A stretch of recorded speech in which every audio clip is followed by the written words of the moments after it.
Yo, what's up mga ka-techy? Welcome back again sa ating channel. So today's video ay mag-unboxing tayo and gagawa tayo ng video para sa thesis. Nire-request ng isang followers natin from Tugigaro at ay Sultan Kudarat pa. So ito yung prototype o improvised na coins natin. Tawag dito timer, tapos coin slot na bagong bukas. Yan. So ito po yung may beeping sound. So yung nire-request nung followers natin is yung maghulog daw siya ng 5 piso.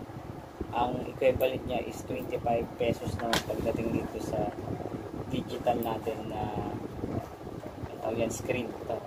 So sample natin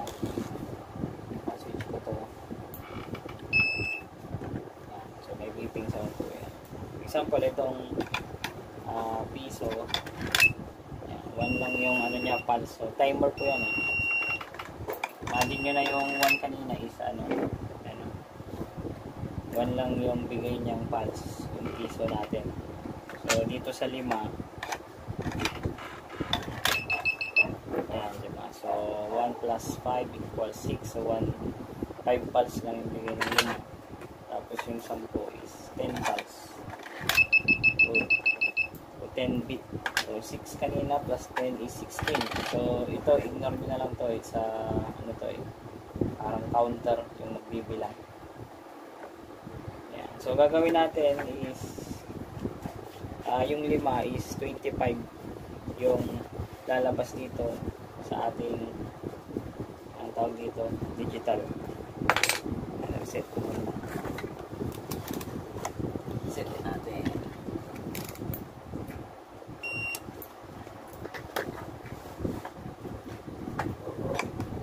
So, lagay ko ng muna, 5. Ayan,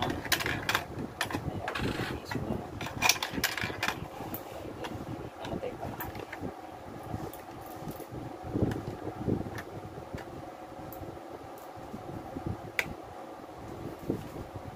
Power yung ating coin slot.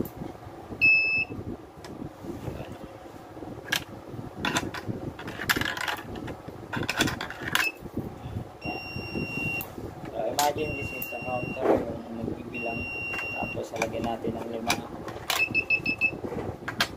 size. So error, may error yung ating coin slot. Minsan sa wiring po yun. So ang gagawin nyo lang para maging yung 5 hulog nya is 25 yung lalabas din sa digital, i-modify natin tong pulse nitong coin slot. Okay, madali lang mag-modify guys. Buburahin lang natin yung naka-configure dito na 1 pulse, 5 pulse, 10 pulse pag 10, tapos 20 pulse o yung beat na binibigyan niya kada hulog. Okay, so ganito lang, lalapit ko ng konti. Dito may 3 buton dito. Ilaw ko guys may 3 buton dyan. Yan, so palalabasin nyo yung E. Ayan. Wala akong cameraman eh. So dyan, ganyan guys. So, palabasin nyo yung E. Tapos pindutin nyo sa taas. So long press nyo tong dalawang to sabay. Yung button na to, dalawang magkatabi. Tapos lalabas A, di ba? Tapos pipindutin nyo itong sa taas, lalabas na yung E. Ulitin natin guys. Pipindutin nyo to sabay. A yan. So pindutin nyo yung sa taas, E. Okay. Mga 2 seconds, 3 seconds lang mga ganyan. Makikita nyo naman. Pagkalabas na yan, gagawin natin is kung ilan yung ipoprogram yung barya. Okay, pindutin nyo to.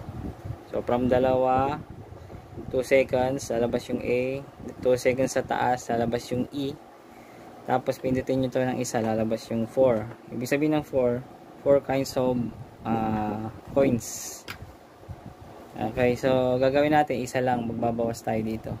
So dito ang pindutan, 3, 2, 1.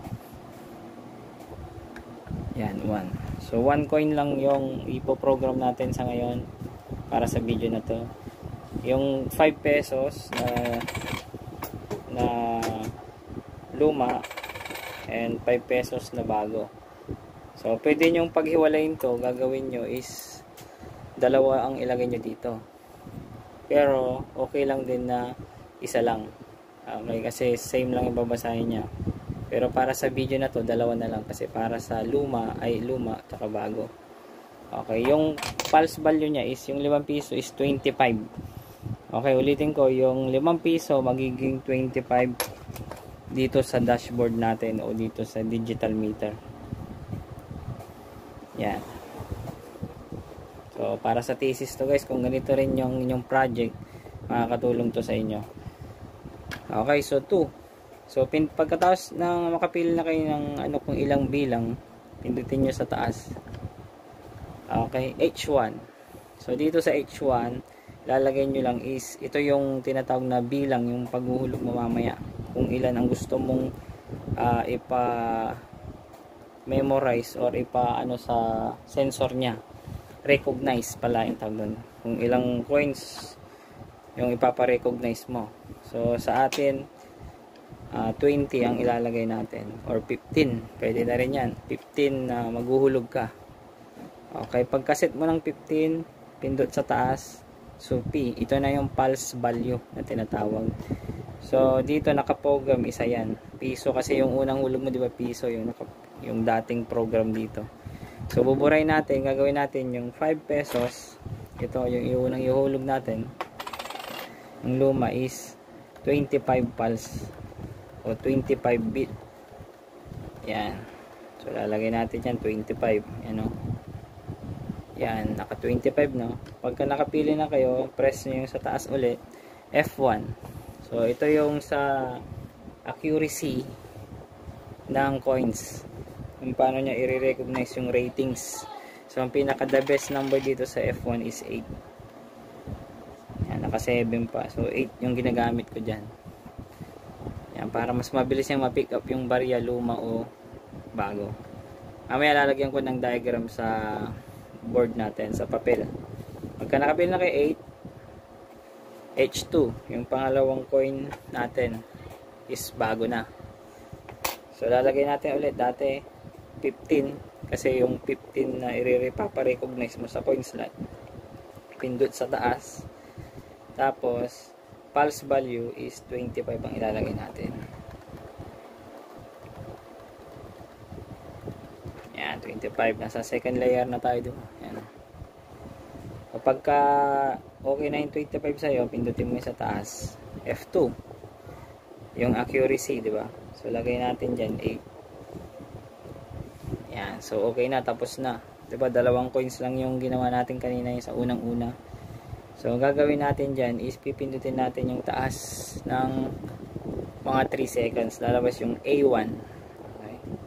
Pindutin natin yan. Yan. Lumabas na yung A1. Mga 2 seconds lang. Ignore nyo yung tunog guys ha. So, dyan sa A1, yan na yung recognizing. Okay, coin recognizing. So dito meron tayong 5 piso na luma, isang peraso. Kung meron kayong marami, mas maganda kasi binabasa niya dito is yung year. Okay, yung taon, tapos itsura ng coins. Yun yung nare-recognize ng coin slot natin. So ihulog ko, zoom out ko lang ng konti para mas makita nyo. 15 yung pinili natin, diba? Dun sa H. Yan. 1, 2,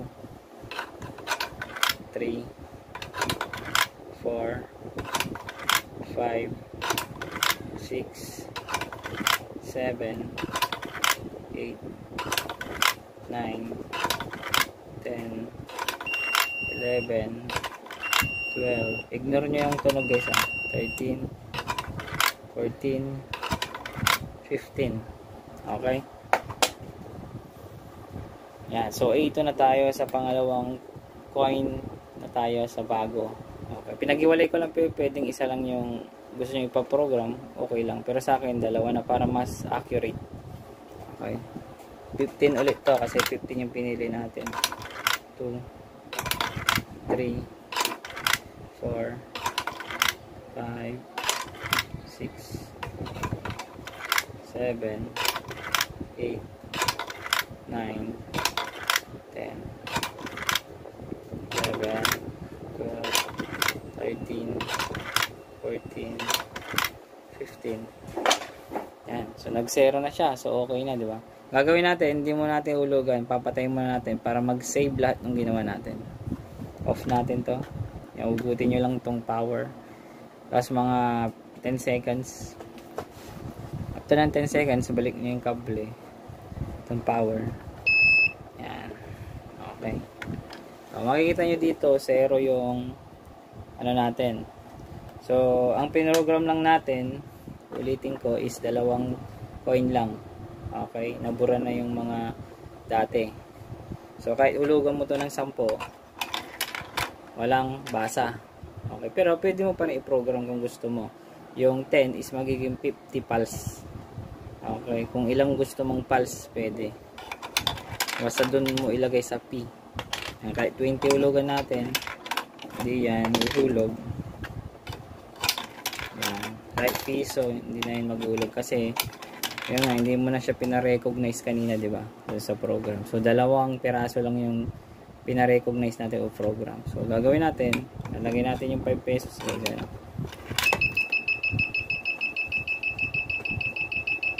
Yan. So, 25. Yan. Ito yung counter. So, i-round off mo yung counter is 25 pulse talaga yung bigay niya. Okay. So, pangalawa is yung luma naman.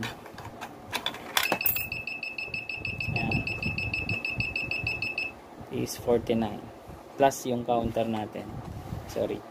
Yan, so lalagay ko sa diagram natin sa papel para sa coupon para hindi kayo malito dun sa pagkakasunod-sunod dun sa program natin. Okay, wait lang. Yan, so ito na guys, babalik. So, ito na yung ginawa kong sulat. Okay, susundan nyo to guys. Yan, pa-screenshot na lang dun sa mga may thesis na ganito yung ano. Tapos yung screenshot, susundan natin guys ha. So, 2 buttons para lumabas yung A. Okay. Tayo lang. Yan. So, lapit natin ulit dito. 2 buttons, diba? Yan, 2 buttons dito sa, ano, ito yan. Yan. So, 2 buttons. Yan. Tayo lang. Off ko lang yung fan. Yan. So, lumabas yung A. Yung nakasulat. Tapos, wait. Yan. So, susunod is 1 button. E ang lalabas. So, sa taas yun, up. Ito yun guys. So, ito yung dalawa sa baba, tapos sa taas. Okay. Yan. So, lumabas na yung E natin. Ito yun. Tapos, 1 button left. So, ito yun. Pag nakarap kayo sa left side, pindutin nyo yan kung ilan yung ipaprogram nyo na barya. Kung ilang barya. Kung gusto nyo iprogram tong 10, 5, tapos 5, ano yun yung luma. Ito. Kung gusto nyo, kung 3 ipaprogram nyo, ilagay nyo 3. Pero kung itong 2 lang, ito lang ilagay nyo. Kung 1 lang, yung luma lang, 1 lang ilagay nyo. Okay. So, after ng 2 or 1, is sabi niya dito is 1 button up. So dito pindutin natin yung nasa taas. Yan, lalabas ngayon yung H1. Okay, H1 equals to H1. So sana na screenshot nyo kanina. H1 is ito yung recognizing ng coins. Pwedeng 15 yung ihulog nyo para recognize yung mabuti. Pwede ring 5 or 10.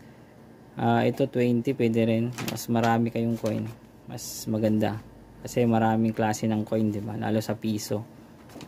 Yan. So H1 lagyan natin, pindutin nyo ulit to dito sa left side button. So hindi ko na nailagay left side, diba? Pagka nakapili na kayo, upside button.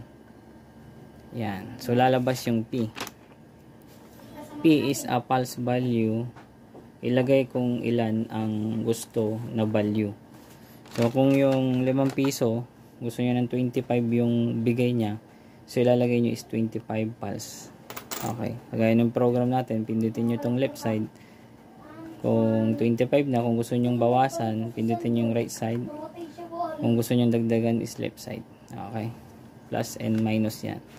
So, pag gusto nyo na yan, yung value nya, pindutin nyo yung sa taas. Okay. Upside button para mapunta naman sa F1. Yan. So, itong F1 is accuracy. Okay. So, kung para sa akin is 8, pwede kung 7, okay lang din. Yan. Okay. So, pagkatapos na kayo, pindutin nyo ulit sa taas, up. So, up, down lang yan. Doon din sa H2, same yung process. Okay. 15, yung lalagay kong recognizing coins. Pass value ko is 25, kagaya nung request nyo guys. Yan. Tapos, yung accuracy natin is 8. Yan. So, 0 na. Ibig sabihin na, programming na. So, dito sa programming, is pindutin nyo lang yung one button up. Okay, ito yung sa taas, ito. Pinakataas. So, pindutin yan. Lalabas yung A1 equals to A1. Yan. So, dito sa A1, ito na yung maghuhulog na kayo ng coins. Okay, yun. Iuhulog nyo na to. So, 15. Para pupunta sa A2 dito sa second slot. Yan. Slot yung tinutukoy niyan. Okay. So, second slot natin is lumang 5. Kung gusto nyo ng lumang 5. Okay na yan. So, after nyo mag-recognize sa gaya ng ginawa natin, ulitin nyo lang yung video. Pag 0 na yan, dahil okay na tayo. Okay na tayo dyan eh. Yan. So, after ng 0, yan, 0 na, diba? Para mag-save yung mga ginawa natin, papatayin natin dito. Yan. After 10 seconds, ibalik nyo. Make sure na yung naka-elevated yung coins natin kasi minsan pag hindi elevated, hindi niya tinatanggap yung coins. Okay. Tapos sana meron kayong ganitong board, yung timer, para maano nyo, ilagay nyo dito sa, ibaba nyo lahat tong nasa taas. Ito, baba nyo lahat para 1 lang yung ibibigay nitong value na to. Okay, yun lang guys. So sana nakatulong tong video na to para sa thesis nyo or project. Yan, sa mga gusto pang magpagawa ng ibang video about sa coin slot, i-comment nyo lang dyan sa baba. Gagawa natin para makatulong tayo. And please subscribe and like, share the video para makatulong naman tayo sa ibang mga student natin. Okay, maraming salamat guys and bye bye.